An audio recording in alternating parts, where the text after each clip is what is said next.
You don't want to be rich, you want to be happy. Although the mass media has convinced many Americans that wealth leads to happiness, that's not always the case. Money can certainly help you achieve your goals, provide for your future, and make life more enjoyable, but merely having the stuff doesn't guarantee fulfillment. This video will show you how to make the most of your money, but before we dive into the details, it's important to explore why you should care. It doesn't do much good to learn about compound interest or high-yield savings accounts if you don't know how money affects your well-being.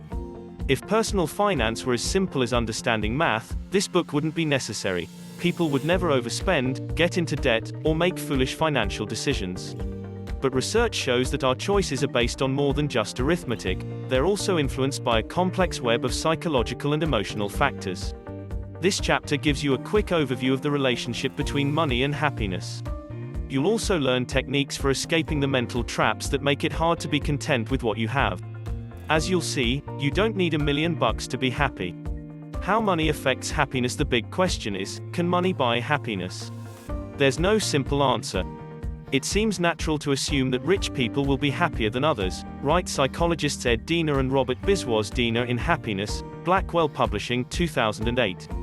But money is only one part of psychological wealth, so the picture is complicated. There is a strong correlation between wealth and happiness. The authors say, rich people and nations are happier than their poor counterparts. Don't let anyone tell you differently. But they note that money's impact on happiness isn't as large as you might think. If you have clothes to wear, food to eat, and a roof over your head, increased disposable income has just a small influence on your sense of well-being.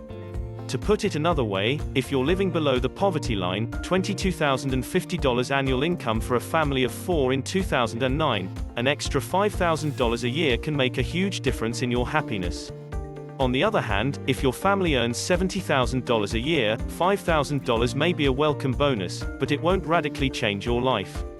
So, yes, money can buy some happiness, but as you'll see, it's just one piece of the puzzle. And there's a real danger that increased income can actually make you miserable, if your desire to spend grows with it. But that's not to say you have to live like a monk. The key is finding a balance between having too little and having too much, and that's no easy task. The fulfillment curve. American culture is consumption-driven. The media teaches you to want the clothes and cars you see on TV and the watches and jewelry you see in magazine ads. Yet studies show that people who are materialistic tend to be less happy than those who aren't. In other words, if you want to be content, you should own, and want, less stuff. End the personal finance classic Your Money or Your Life, Penguin, 2008. Joe Dominguez and Vicki Robin argue that the relationship between spending and happiness is non-linear, meaning every dollar you spend brings you a little less happiness than the one before it. More spending does lead to more fulfillment, up to a point. But spending too much can actually have a negative impact on your quality of life. The authors suggest that personal fulfillment, that is, being content with your life, can be graphed on a curve that looks like this. This fulfillment curve has 4 sections. Survival. In this part of the curve, a little money brings a large gain in happiness. If you have nothing, buying things really does contribute to your well-being. You're much happier when your basic needs, food, clothing, and shelter, are provided for than when they're not. Comforts. After the basics are taken care of, you begin to spend on comforts: a chair to sit in, a pillow to sleep on, a second pair of pants. These purchases, too, bring increased fulfillment. They make you happy, but not as happy as the items that satisfied your survival needs. This part of the curve is still positive, but not as steep as the first section. Luxuries. Eventually your spending extends from comforts to outright luxuries. You move from a small apartment to a home in the suburbs, say, and you have an entire wardrobe of clothing. You drink hot chocolate on winter evenings, sit on a new sofa, and have a library of DVDs. These things are more than comforts, they're luxuries, and they make you happy. They push you to the peak of the fulfillment curve. Overconsumption. Beyond the peak, stuff starts to take control of your life. Buying a sofa made you happy, so you buy recliners to match. Your DVD collection grows from 20 titles to 200, and you drink expensive hot chocolate made from Peruvian cocoa beans. Soon your house is so full of stuff that you have to buy a bigger home, and rent a storage unit. But none of this makes you any happier. In fact, all of your things become a burden.